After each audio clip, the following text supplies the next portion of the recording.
Hi, welcome to the Happy Wife's Memoirs. My name is Anastasia and today I want to talk to you about the clothes that you're gonna need for the first 6 months of your baby's life. I personally consider onesies to be by far the most convenient kind of clothes for a baby, and there are a few things to take into account with onesies. So first of all, there are ones that have buttons, and some of them open up at the bottom so that you can easily open it up, unbutton it, and change your baby's diaper without having to open up all the buttons. In the first month, this was my absolute favorite onesie. There is also a kind where the buttons go across the body towards one of the legs. I didn't quite like these ones because in order to change your baby's diaper, you have to push the leg up here, take it out, and then push it back up very much and to put it back in. Because the baby was so tiny when it was 1 month old, I wasn't comfortable doing that. I also recommend buying onesies that don't have any feet. I had a problem because my son's feet grew up faster than his body, and at some point some of the onesies were absolutely unusable. That's reason number 1. And reason number 2 is when the babies move with their legs quite a lot, the fitzies tend to slip out of the onesie, and then it becomes very uncomfortable for them because they can't find their way back into the fitzies. So keep in mind that being barefoot is also extremely beneficial for babies because they do also explore the world by touching and grabbing things with their feet. Now, the other alternative to wearing onesies is a body and leggings, and I do recommend getting leggings and not pants or jeans or whatever, because the softer the fabric, the more comfortable the baby is gonna be. When it comes to bodies, there are also 2 different kinds of clothes in them. So you have these kimono style bodies and you have the off-shoulder kind of bodies. And I'm sure that everybody recommends to use kimono ones, and it is true, they are very comfortable. You don't have to go through the head or through the bottom. It's very easy to put them on. So if you can grab those, do. I prefer those, but also don't be afraid of the ones that are off shoulder, because you can easily take them off through the bottom, and then you also don't have to go through the head of your baby. Now, when it comes to jackets and cardigans, I barely used any of them because when the baby is tiny, it's kind of like having buttons in front of here. It's not very convenient. They get bulky and it always lifts up at the back.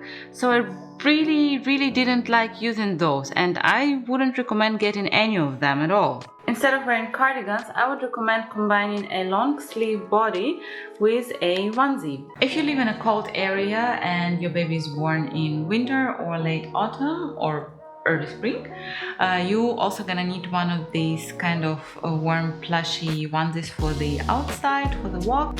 Alternatively, you can invest into onesies that are made out of wool. They regulate temperature very well, but I find them not to be as soft and as pleasant to touch, so you might have to check it with your baby whether it's gonna like it or not. Considering blankets for the pram, I didn't get myself any extra special blankets. I kind of used just the ordinary plush blanket that I had at home, and it worked just fine. I just folded in a couple times depending on how warm I wanted it to be, and I used that. But I did get my son this adorable little star blanket.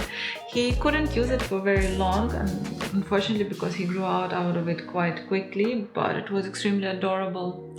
Could I have survived without it? Totally yes. Did I need it?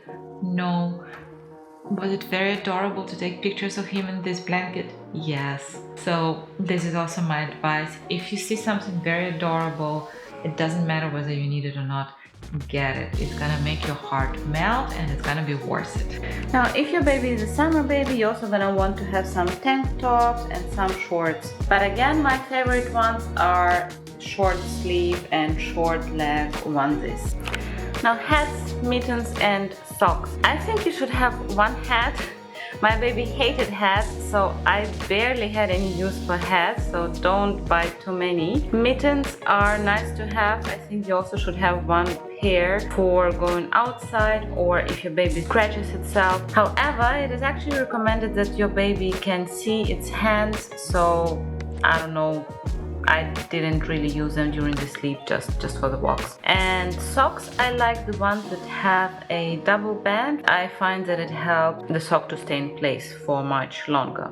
Now you're also gonna need some burp cloths, and there are two different kinds. There is this kind of muslin fabric, and I think those are much more convenient for protecting your clothes, because you can very easily fold it. It's nice and soft, and you can put it over your shoulder, and it's also softer to wipe your baby's mouth. I like to use these ones on Frederick's head during naps because they're a little bit thicker and they soak in a lot of moisture because he was throwing up a lot during his sleep. I would recommend you to get one of each in the beginning and then buy more as you need them.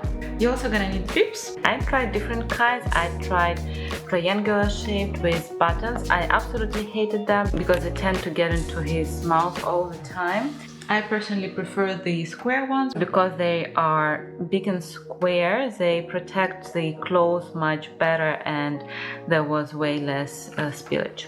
Now I also had a swaddle for him. I can't say that I really liked it. It had one advantage that it's super quick to use. You just it has a velcro, so you just put the baby inside, put its legs in here, go chip chip chip, ready. Your baby's swaddle. My baby didn't really like those, so I didn't use them for a long period of time, and overall I think that I could save money and not buy it and just use a blanket and wrap him in that. And the last thing that you're gonna need for sure is a sleeping bag. I've tried a bunch of different sleeping bags. I had this one in a very small size for a newborn baby, and this was quite alright. It has a zipper that goes from the top to bottom, and it's alright. However, you had to open it up completely and to take out the baby's legs for a change. But I think it's more convenient when the zipper comes from the bottom to the top, so that you can open up halfway, take out the legs, change the diaper, close it, the baby doesn't have to notice a thing. I like this one from Alvi the most, and it comes in two pieces. There is an inner sleeping bag with long sleeves and an outer sleeping bag. What I like about this one is that it has a zipper that opens up all the way around, so that you can open it up completely to the side.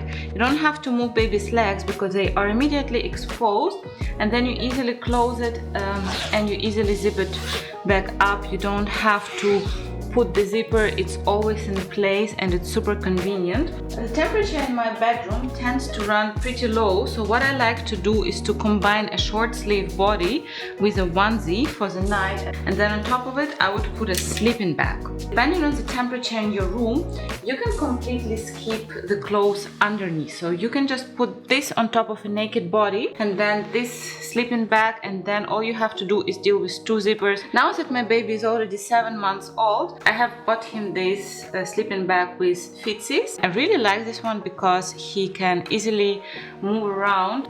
Did I forget anything, Mishka? No? Alright, that's all I wanted to tell you about the clothes for a baby. Buy only one onesie in size 56 and then buy all the rest of the clothes in size 62, and from there on just skip one size and jump straight to 74, and from 74 you can see whether you want to also skip 80 or not, because babies grow really fast. If you enjoy watching my videos, please remember to subscribe to my channel. I do videos about marriage, motherhood and mindset. Thank you very much for watching. If you're new to my channel, my name is Anastasia and I am a Ukrainian who moved to Germany 7 years ago. And even though I live far away from Ukraine, my heart and family are still in Kiev, and I would really appreciate if you could help in any way, and I will leave a link in the description to this video where you can donate to support Ukraine, and each donation matters, even the tiniest ones. Thank you very much, and I wish you a peaceful sky above your head.